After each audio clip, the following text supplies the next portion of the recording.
Assalamualaikum warahmatullahi wabarakatuh. Salam sejahtera bagi kita semua. Om Swastiastu, Nama Budaya, salam kebajikan. Rahayu. Adik-adik mahasiswa pajak, kali ini kita melanjutkan kuliah kita mengenai manajemen perpajakan seri kedua atau pertemuan kita yang kedua dengan topik bentuk entitas hukum. Jadi kita akan membahas jenis-jenis macam-macam bentuk entitas hukum dan bagaimana implikasi dampaknya tentunya terhadap aspek perpajakan. Ini adalah topik yang akan kita bahas dalam pertemuan ini. Adik-adik mahasiswa pajak, adapun agenda pembahasan atau ruang lingkup pembahasan kita pada sesi kedua ini, tentunya kita akan membahas mengenai jenis-jenis bentuk entitas hukum. Dan yang berikutnya kita akan membahas permasalahan hukum dan pajak dari bentuk entitas hukum tersebut. Kemudian kita akan lihat aspek perpajakannya bagaimana, perlakuan perpajakannya. Kemudian kita juga akan bicara mengenai UMKM, ya, masa berlaku PPh final untuk UMKM karena ini tarifnya sangat spesial, 0,5% dari peredaran usaha atau omset. Kemudian yang terakhir kita akan bicara fasilitas tarif PPh Badan terkait dengan pengusaha yang memiliki penghasilan di atas 4,8 miliar tetapi tidak melebihi 50 miliar. Tentu di sini dia akan memperoleh diskon tarif PPh Badan. Nah, ini kita akan bahas di dalam sesi kedua dari manajemen perpajakan. Lanjut.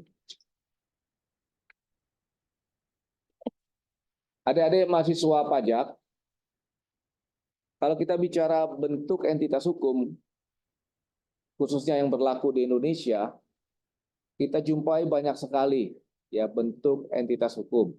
Seperti contoh perseroan terbatas atau PT, ya, di mana modalnya terbagi atas saham, ya. Kemudian ada lagi CV firma persekutuan, ya, di mana lebih dari satu pemilik modal ya berkolaborasi untuk menjalankan satu entitas hukum. Yang tadi yang kita sebut yaitu CV firma persekutuan, misalnya persekutuan konsultan pajak, akuntan publik, CV, dan sebagainya. Tentu yang membedakan adalah modalnya. Kalau PT tadi terbagi atas saham, kalau CV firma persekutuan tentu modalnya terbagi atas masing-masing pemilik modal. Kemudian yang berikutnya adalah kerjasama operasi KSO. Ya. Selanjutnya adalah koperasi, kemudian usaha dagang, ini bisa perorangan. Ya. Kemudian badan usaha milik negara maupun daerah, di mana modalnya milik negara sebagian besar, ataupun milik dari pemerintah daerah. BUMDes, badan usaha milik desa, ya, dan berbagai macam bentuk entitas hukum lainnya. Seperti misalnya pengelola apartemen, ya itu juga bentuk-bentuk perkumpulan lainnya. Ya. Adik-adik mahasiswa pajak, tentunya setiap bentuk entitas hukum yang saya jelaskan tadi, ini memiliki implikasi perpajakan. Contohnya misalnya perseroan terbatas. Ya. Tadi saya katakan bahwa modalnya terbagi atas saham. Ya. Jadi kalau ada keuntungan, tentu perusahaan ini akan membaginya dalam bentuk dividen kepada pemegang saham. Ini adalah salah satu ciri dari perseroan terbatas. Ya. Nah, tentunya atas saham tadi, maka pemegang saham berhak untuk mendapatkan pembagian dari keuntungan berupa dividen. Dividen yang diterima oleh pemegang saham tentunya ada implikasi pajaknya. Ya. Pemegang saham bisa saja berbentuk orang pribadi maupun berbentuk badan usaha atau badan. Ya, tentu implikasi perpajakan juga berbeda. Kalau katakan dividen yang dibagikan kepada pemegang saham orang pribadi, tentu akan dikenakan PPh final 4 ayat 2 sebesar 10% dari jumlah bruto dividen yang dia terima. Demikian pula kalau penerima dividen tersebut adalah badan, maka perlakuan perpajakannya ya terutang PPh pasal 23 ya dengan tarif 15% dari jumlah dividen bruto yang diterima. Kalau itu pemegang sahamnya adalah wajib pajak badan dalam negeri. Bagaimana kalau wajib pajak badan luar negeri? Tentu atas dividen yang diterima itu dipotong PPh pasal 26 dengan tarif 20% dari jumlah bruto. Ya, itu kalau penerimanya berasal dari atau penduduk dari non-treaty partner.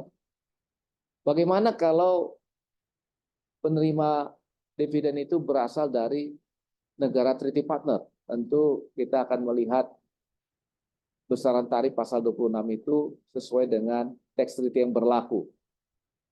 Ya, ini adalah perlakuan pajak atas dividen yang diterima oleh para pemegang saham karena dia memiliki penyertaan pada perusahaan tersebut. Adik-adik mahasiswa pajak, tentu yang menarik lagi kalau kita melihat CV, firma persekutuan. Ya, kita coba lihat CV misalnya, ya, atas keuntungan yang diterima oleh pemodal, tentu ini bukan objek pajak, karena dianggap sebagai preferred. Ya, keuntungan itu masuk ke modal, menambah modal, kemudian dia menarik sebagian dari modalnya itu yang kita sebut dengan preferred, jadi tidak merupakan objek pemotongan PPh, tidak merupakan objek pajak juga. Ya. Selanjutnya kita melihat kerjasama operasi. Kerjasama operasi tentunya pun perlakuan pajaknya berbeda dengan dua bentuk entitas hukum lainnya. Demikian juga koperasi. Kita mengenal ada istilah SHU, sisa hasil usaha. Ya, kemudian usaha dagang, perorangan, kita mengenal ada istilahnya keuntungan atau sisa lebih maupun laba yang diterima oleh usaha dagang. Demikian juga badan usaha milik negara maupun daerah, maupun badan usaha milik desa. Ini semua memiliki implikasi hukum yang pajak yang berbeda satu dengan yang lainnya. Oleh karena itu perlu kita cermati, ya. Nah, sekarang kita coba masuk ke slide berikutnya, masalah permasalahan hukum dan pajak. Ya. Permasalahan hukum dan pajak kita misalnya pemegang saham, ya, atau pemilik modal. Kalau kita bicara sebagai sekutu, misalnya kalau kita bicara persekutuan, ya, dan sebagainya. Nah, untuk pemegang saham, ya tentunya ada permasalahan pajak yang harus dipahami, yaitu ketika dia memperoleh dividen misalnya, pada saat ada pengumuman pembagian dividen, pada saat pembagian dividen, ya dividennya itu juga macam-macam, ada dalam bentuk saham yang kita kenal dengan stok dividen, ada dalam bentuk tunai yang kita kenal dengan cash dividen, dan sebagainya. Ya, jadi ini ada aspek perpajakan yang harus dipahami oleh pemegang saham, termasuk misalnya perusahaan melakukan right issue saham. Nah, ini juga memiliki implikasi terhadap pemegang saham, demikian juga perlakuan perpajakannya. Kalau kita bicara mengenai manajemen, pengelola badan usaha atau perusahaan, tentu juga ada isu permasalahan perpajakan yang harus dipahami. Ya, misalnya adanya pembagian bonus, tantiem dan gratifikasi sehubungan dengan key performance dari manajemen tersebut, ya, yang nantinya akan dibayarkan pada akhir tahun pajak misalnya. Terkait dengan karyawan, tentu masalah gaji maupun remunerasi, upah yang dia terima, sehubungan dengan pekerjaan yang dia lakukan di perusahaan. Nah, tentunya kita tahu ini ada aspek pemotongan PP pasal 21. Dan baru-baru ini pemerintah sudah mengeluarkan kebijakan mengenai penerapan tarif efektif rata-rata di dalam pemotongan PP pasal 21 atas penghasilan maupun upah yang diterima bulanan maupun harian, ya, untuk masa Januari sampai dengan November di tahun pajak. Ya. Kemudian berikutnya adalah mengenai CSR. Ya, ini juga ada isu permasalahan perpajakan yang perlu kita pahami. Ya, kita tahu bahwa perusahaan-perusahaan yang sehat ya cenderung peduli dengan lingkungan di mana dia berada. Oleh karena itu, program CSR lazim diberikan oleh perusahaan-perusahaan kepada masyarakat di mana perusahaan tersebut berada. Kemudian juga yang menarik untuk diperhatikan adalah bagaimana kewajiban perpajakan ini dikelola dengan baik oleh perusahaan sehingga perusahaan dapat memenuhi kewajibannya maupun melaksanakan hak-haknya di bidang perpajakan sebagaimana diatur di dalam ketentuan peraturan perundang-undangan perpajakan yang berlaku khususnya di Indonesia. Lanjut.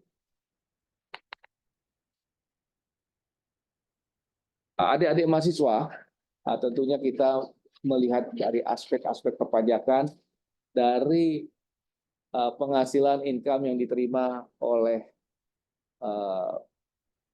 pemegang saham, karyawan, manajemen, maupun pihak ketiga yang ada hubungan kerja dengan perusahaan. Kita ambil contoh misalnya dividen, tadi saya sudah sebutkan. Ya, dividen itu merupakan objek pajak. Namun dalam hal tertentu, dividen itu dikecualikan sebagai objek pajak. Bila mana dividen tersebut diinvestasikan kembali ya di Indonesia ya untuk menggerakkan perekonomian di Indonesia. Tentu term and condition-nya harus mengikuti peraturan yang berlaku. Ya. Di tempat-tempat mana yang dibolehkan untuk menginvestasikan kembali dividen tersebut. Dan yang kedua, tentunya tenornya berapa lama, jangka waktunya berapa lama. Prefer ini yang diterima oleh sekutu.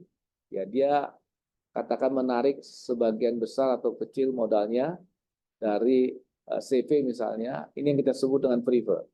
Karena ini merupakan masuk batasan dari penarikan modal, maka ini bukan objek pajak. Ya. Kemudian upah.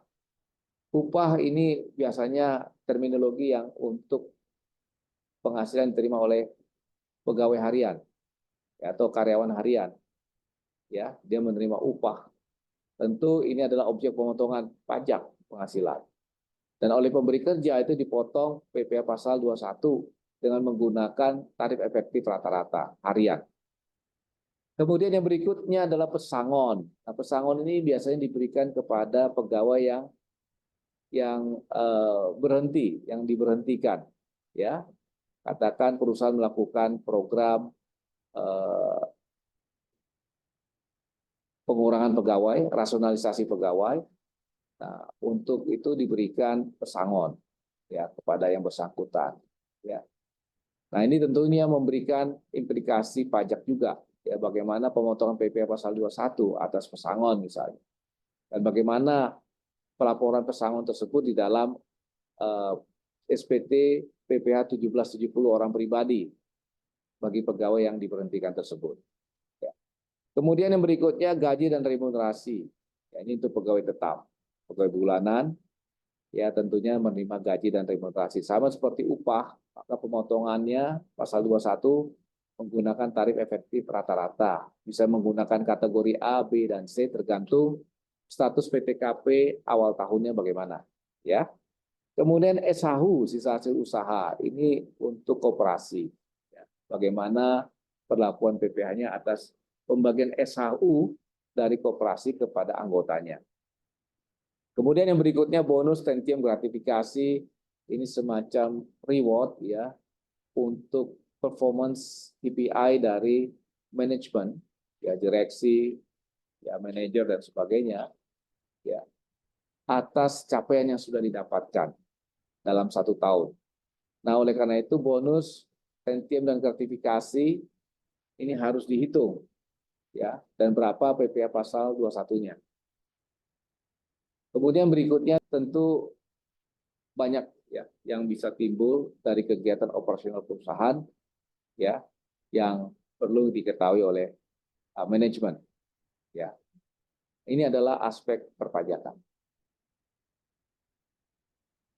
Lanjut kita masuk ke perlakuan perpajakan. Perlakuan perpajakan tadi masih terkait dengan yang di atas. Tentu ada para pihak yang terlibat di sini. Pertama pemberi kerja, ya, atau yang melakukan pembayaran. Ya, kemudian yang kedua karyawan pegawai, yang ketiga pemegang saham. Ya. Tentu pemberi kerja, ya, perusahaan dalam hal ini, ya, tentunya punya kewajiban untuk melaksanakan administrasi perpajakan, apakah sebagai pemotong maupun pemungut, yang kita kenal dengan istilah withholding agent.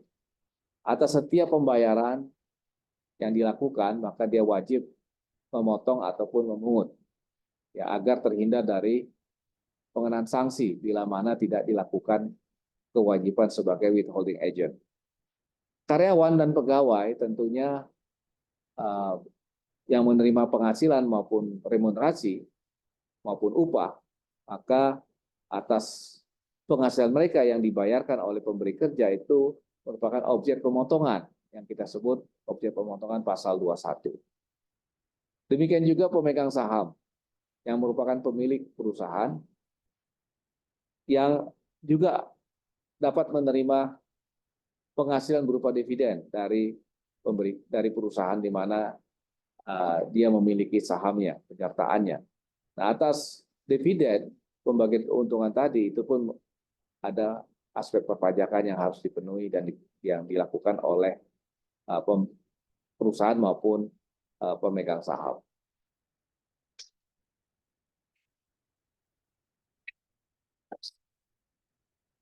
Kita lanjutkan slide berikutnya. Kemudian kita coba melihat UMKM, ya, pelaku usaha kecil, ya, yang peredaran usahanya tidak lebih dari 4,8 miliar setahun, ya, maka atas penghasilan tadi akan dipotong PPh final 4 ayat 2 sebesar 0,5% dari omset, ya. Namun untuk perorangan diberikan insentif lainnya berupa atas peredaran bruto atau peredaran usaha sampai dengan 500 juta tidak merupakan objek pajak. Jadi kalau ada pelaku usaha UMKM, orang pribadi, ya, peredaran usahanya tidak lebih dari 4,8 miliar, ya, baru akan dikenakan 0,5% final atas peredaran usaha di atas 500 juta. Kalau penghasilan atau peredaran usahanya belum mencapai 500 juta, maka tidak akan dikenakan PPh. Ini merupakan insentif buat pengusaha kecil. Nah, insentif ini tentunya sifatnya sementara, ya. Artinya kalau dia berbentuk PT, perusahaan terbatas, maka insentif ini akan diberikan sampai dengan 3 tahun. Setelah itu berlaku ketentuan normal. Untuk CV, firma, dan persekutuan itu diberikan sampai dengan 4 tahun sejak pendiriannya.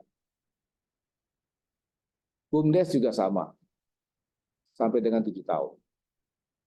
Badan usaha milik desa. Kemudian orang pribadi juga sampai dengan 7 tahun. Artinya apa? Setelah 7 tahun, maka berlaku ketentuan umum di bidang pajak penghasilan. Ya. Sebagai contoh misalnya PT. Ya. Dia mendapatkan fasilitas ini selama 3 tahun sejak pendiriannya. Setelah 3 tahun, maka berlaku ketentuan umum di bidang pajak penghasilan. Jadi tarifnya tidak lagi 0,5%, tapi tarif umum, yaitu 22%. Namun kalau misalnya PT tadi peredaran usahanya di atas 4,8 miliar, namun tidak lebih dari 50 miliar, maka dia dapat mendapatkan pengurangan tarif, ya, dapat insentif lain, yaitu pengurangan tarif sebesar 50%. Jadi tarifnya 11%. Ya. Next. Ya, nah ini yang saya maksud, ya, kalau dia berbentuk badan usaha PT, ya, setelah 3 tahun dia tunduk pada ketentuan umum. Nah, PT ini bisa saja setelah 3 tahun peredaran usahanya di atas 4,8 miliar, ya, tetapi tidak lebih 50 miliar, tadi saya katakan. Maka dapat pengurangan tarif 50%. Tarif umumnya 22%, sehingga tarif yang diterapkan adalah 11%. Bagaimana kalau misalnya peredaran usahanya masih di bawah 4,8 miliar setelah 3 tahun? Dia akan kena tarif umum, ya, bukan lagi 0,5% karena sudah melewati tenor 3 tahun. Tapi dia kena tarif umum, ya. Tapi karena dia di bawah 50 miliar, maka dia tetap mendapatkan diskon 50%, yaitu 11%. Yang kemungkinan berikutnya adalah peredaran usahanya di atas 50 miliar.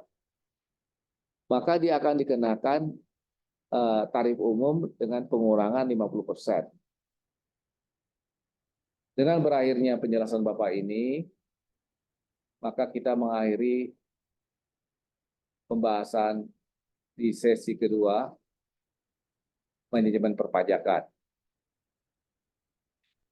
Adik-adik mahasiswa, bahan materi kuliah manajemen perpajakan kita dapat kalian dapatkan di channel YouTube Bapak, Prof. John Hutagao. Kalian dapat juga mendapatkan materi-materi lainnya di bidang perpajakan. Dan jangan lupa untuk di-subscribe supaya materi-materi ini menjadi semakin menarik ke depannya. Atas perhatian adik-adik mahasiswa pajak, saya ucapkan terima kasih. Wassalamualaikum warahmatullahi wabarakatuh. Om Santi Santi Santi Om.